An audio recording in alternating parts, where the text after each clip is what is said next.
was this the best finale to a Premier League season ever?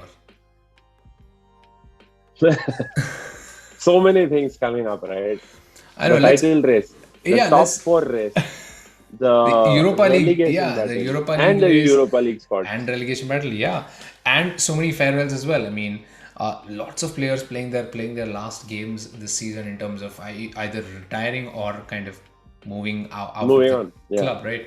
Alexander Lacazette, close to the heart, possibly Eddie Nketiah as well. Mark Noble playing his last game, Fernandinho playing his last game. I'm pretty sure I'm missing a bunch of others there, but yeah, and pretty much every game was in the balance, except unfortunately for that Champions League spot, because Spurs really ran away with that result without even batting an eye. But everything else was really in the balance pretty much, and of course the title race. Good God, I mean, what a roller coaster ride that was. Like, Man City just does not know how to do it easy. Going 2 goals down and then coming back 3-2 to win it. Almost bottled it. City Almost bottled almost it, right? bottled it. Yeah. I thought Coca-Cola was transferring their assets to Man City because they are better bottlers. But City just declined that and turned around, made a turnaround. I mean, Manchester United almost bottled their Europa League spot. You'd think it was sewn in, but losing to Crystal Palace and then West Ham, luckily for them, West Ham losing to Brighton, which just Brighton. really worked in their favor. Wow. And then that relegation battle as well. I'm not.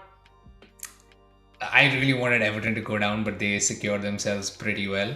And then I was kind of broken-hearted because I wanted Burnley to stay up just because I love the flavor they give to the Premier League. But at the same time, I love Leeds as a team as well. So bittersweet for me. But I'm glad Leeds is staying because I really want to see more of Jesse Marsch in the Premier League. See what an American manager can do. Ted Lasso. Oh wow! But yeah, what was your most exciting moment for this match day? The, I mean, peak moments were again City scoring, like just securing their title. Uh, Personal front, my favorite moment would have to be the maybe Odegaard goal or even the Cedric goal where you don't you know that something is coming in and it goes in the way you want it to. That was nice. Then Xhaka giving being given a standing applause after he was substituted. Lacazette signing off, Mark Noble signing off. How many managers did every side change? Like Watford changed like half the planet. United went through a bunch. Spurs Norwich went had a through a change, bunch. Villa had a change, Norwich, Everton had Villa. a change, Burnley had a I change, think, Leeds yeah, had a I change. think, Wow, Wolves had a I think change. this season, No, yeah, Wolves this didn't. Sorry, season was the Spurs did. biggest. Yeah, Yeah, this season was the biggest in terms of managerial changes too, right? yeah. Far too Wow. many changes there. I think about close to a dozen managers uh, changed hands this season, which is again ridiculous when you think about it that way, right? Everton, even, yeah. Uh, wow. And for me again, like as an Arsenal fan, that Xhaka moment really stood out to me the most. He is by all means the player that I want, and I really respect him as a player. I still think, maybe in the long run he's not the best option for us to keep up with, but I'm really glad that the Arsenal fans have really embraced him again come the end. And the moment for me was really, and it didn't matter in the end, but the moment was for me was Coutinho scoring that second goal, because how poetic would that have been, that redeeming arc for Philip Coutinho and Steven Gerrard, who weren't able to get a Premier League title themselves when they probably did deserve it, and to still help Liverpool get it there. It's almost sad that they weren't able to live up to that, but that was the moment where I was like, okay, this is done. This is just Liverpool's to lose at that point. But oh well, Man City did what they do.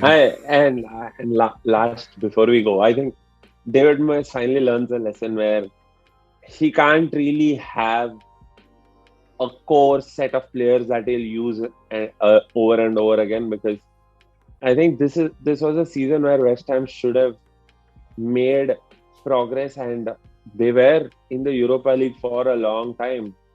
Missing out on Europa League now feels like an underachievement for them, to be very honest. And now Moyes has to get more squad players that he can rotate, because half of his central defense was injured for most of the season.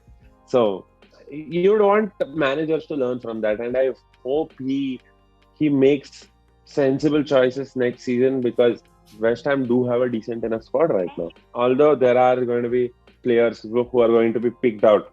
Declan Rice is possibly going to go somewhere. Chelsea United very much seems like it. Some people would be teams would be smart if they picked out Jared Bowen too, because he's had one fantastic season there too.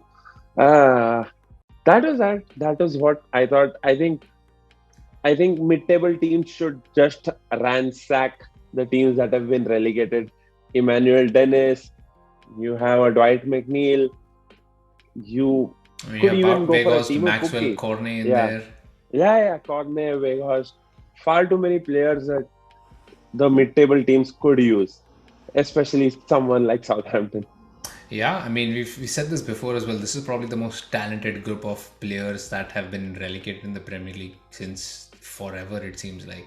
I mean, if Everton would have gone down, that would have added to that tally even more. But yeah, but incredible final day of the season. I mean, um, maybe not the best title finale at the end of things, but overall the best end to a season that anybody could have ever hoped for. Guys, agree, don't agree, let us know down in the comments below. But yeah, that was us signing off. Bye. All right. See ya.